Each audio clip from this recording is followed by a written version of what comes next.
Today we're exploring how to set up a secure environment with the Bacalhau network. We'll run native Python jobs, process data on remote nodes, and keep everything locked down with full auditing. Let's jump right in. I should note that, of course, you can pause the screen at any point and read our code, but all the content that you see here is in GitHub repository, linked below, where you can follow along. Okay, so first, here's our Bacalhau cluster. You have one requester node, think of it as the coordinator, and two compute nodes that do all the heavy lifting. You can have as many nodes as you want, either requester or compute nodes, based on the topology and requirements of your environment. They'll stay in sync automatically, and everything is taken care of for you. It's designed to be flexible, secure, and scalable, even across zones, cross regions, and cross clouds. So let's start with a quick hello world. We'll start with a Docker-based job using Ubuntu. Now, Bacalhau supports WebAssembly or just about any executable you like running on your system, but we'll start with Docker because it's familiar for folks, especially those who are coming over from Kubernetes. So, as we type this out, Bacalhau Docker run Ubuntu, that's the name of the image, echo, and then we'll do hello shared cluster.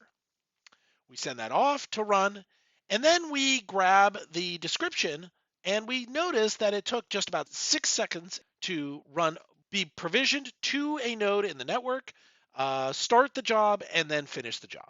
And at the end of it, it says hello shared cluster, which is exactly what we intended. All right, we're off to a good start. Let's keep going. Next, we're going to run with a little bit more advanced job. And to do that, we'll first create a file that describes our entire job end to end. Most folks, when they're executing, aren't going to want to do command line interfaces only. So now let's type it out. This is a standard YAML job description. It could be either YAML or JSON. And in it, we will describe all the details of our job. So in this case, it will have the name of the image, the environment variables that we want to execute, the specifications like CPU, memory, and disk, and any other information that you would like to do as part of both the scheduling and the running of the job. Now, in order to run that job, all we have to do is, instead of typing Bacalhau run jobs, we're not, or Docker run, we're now going to type Bacalhau job run, and then the description file of that job. And just like before, in just a couple seconds, it ran. And when we grab our description, you can see that the same thing happened. In this case, it took about 7 seconds to create and run the job. Find a node that had the available space, and then execute the ultimate command, which just said hello world. But in this case, instead of doing the entire job description from a command line, we did it from a reproducible job specification. Okay, moving right along. Now let's say we want to do something more complicated in our job, which may require changing the job specification each time we run it. This is where you get into something called a templated job, where instead of writing the entire job description, we're also going to be able to add on the execution the additional variables or templating that we would want to flesh out. In this case, you can see here that we have some environment variables, one of which is called command. And next to that, you see it says full text. That is something we will hand Bacalhau when we run this job, but the rest of the job description will stay the same. So now when we begin to run that job, we type out Bacalhau job run template job, and then on that command line, we give it just the environment variables that we'd like.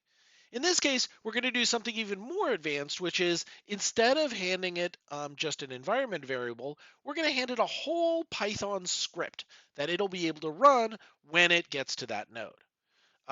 In this case, I also base64 encode it. I just do that just to make sure that nothing like spaces or carriage returns gets messed up when we run. Again, it happened almost instantaneously. we say Bacalhau job describe. And behind the scenes, what was going on is it was handing it a Python script which was running the entire Fibonacci sequence up to 4181. Again, this is pretty hello world stuff for Python, but when we look at the Python script, you can see that this was just an absolute generic Python script which ran through and created the Fibonacci sequence. Nothing special. It didn't know anything about running on Bacalhau. It just ran.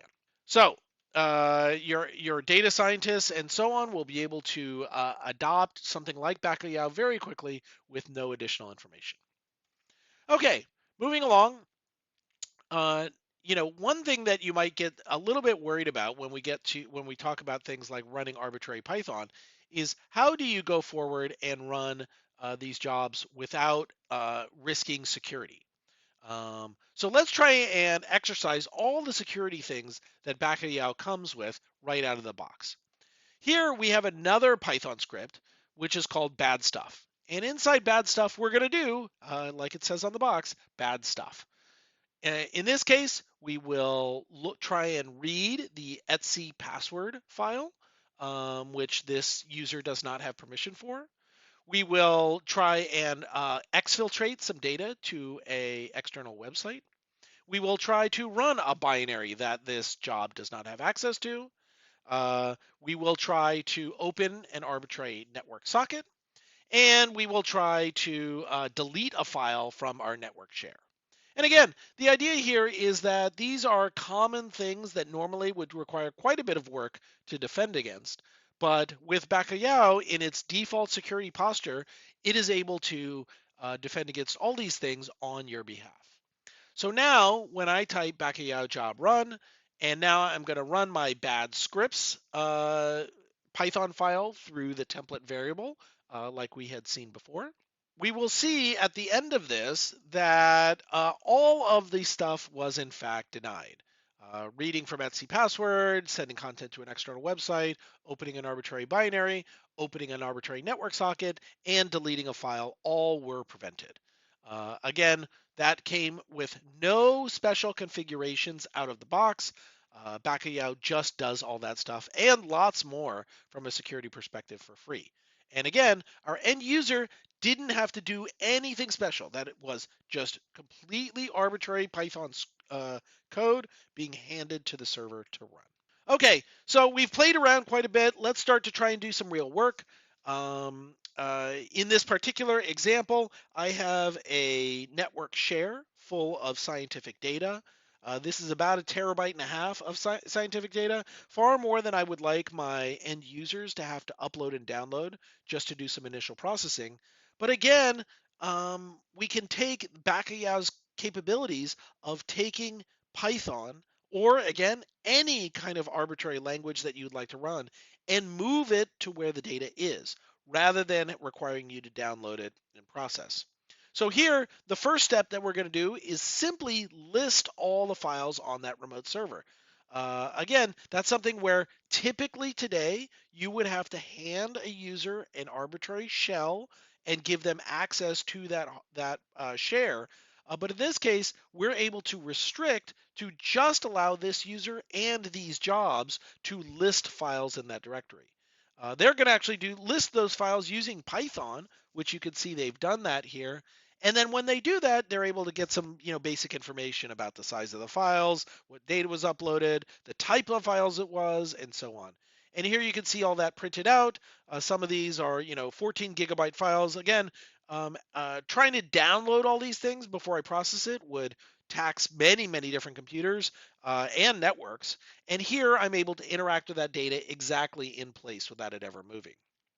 If I wanted to process that file, which normally would take quite a while, even for a pretty significant machine, instead of me downloading it and taxing local machines to do that, I can use dedicated machines I have set up right next to those shares, which are more than powerful enough to finish it in just a few minutes. Here, I'm going to run against one of the H5 files.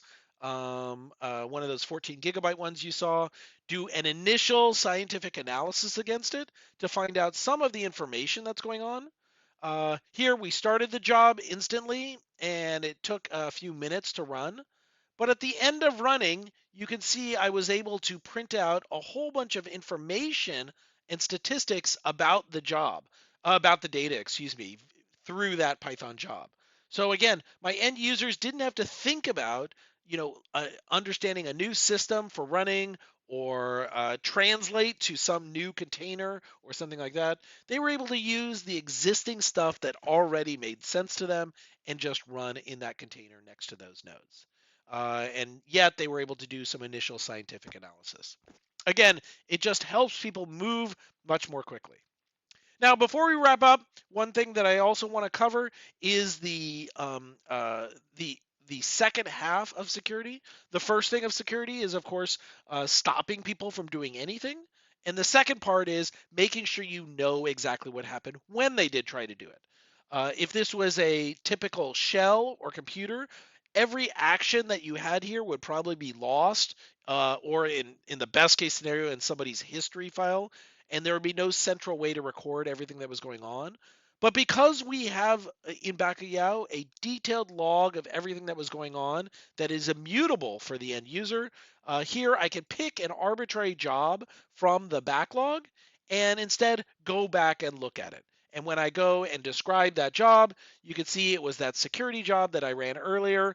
And I still get a record of everything that happened on a more permanent basis. Whether or not it's remote or local, we get that information permanently. So there you go. There is a quick run through of some of the improvements to people's workloads that you can get from using Bacalhau. It does not require replacing any of your central workloads or orchestration systems.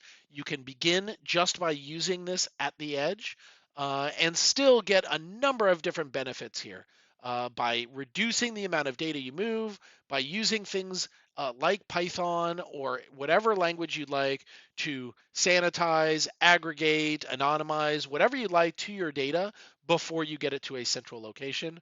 But at the end of the day, really staying out of the way of your devs, your data scientists, your data engineers, and letting them use the tools they already know and love extremely well. Thank you so much, and please let us know if you have any questions.